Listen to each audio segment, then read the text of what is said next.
Welcome to this book-by-book journey through the Old Testament, where we make present-day spiritual application to exciting Old Testament stories that will challenge you to believe and receive all that God has for you today through the finished work of Jesus. I'm going to close with this. Do you remember the three items that were in the Ark of the Covenant? Let's go to Hebrews 9, 4 and 5. Behind the second curtain was a room called the Most Holy Place, which had the golden altar of incense and the gold-covered Ark of the Covenant.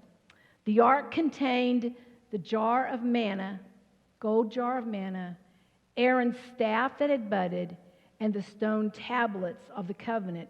And above it were the cherubim of glory overshadowing the mercy seat. So what was in the ark? All three of these, by the way, represent God's provision and man's rebellion. First one was the manna. Remember, God provided food for them to eat, and they rejected it. The second one, stone tablets. God wrote His 10 Commandments with His own finger on the mountain, and the people rejected it, and Moses broke the first one. And then we have finally Aaron's staff that budded. God's choice and man's rejection of God's choice of leadership.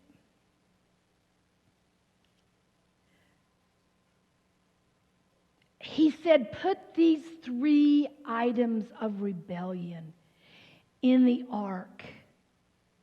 May I ask you, what covers the ark?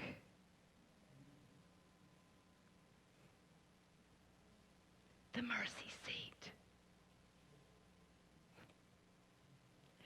And above it, we've got cherubims whose wings touch, and they're always looking down at that mercy seat.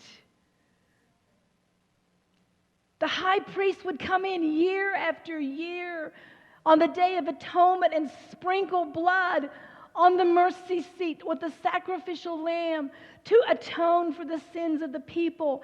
But in the ark, where man's rebellion, the symbols of his rebellion resides, there is a mercy seat that covers it. Beloved, I don't care what your sin is, or your rebellion, or your slip-ups, or your failures, or whatever it is. Can I tell you, God has it covered.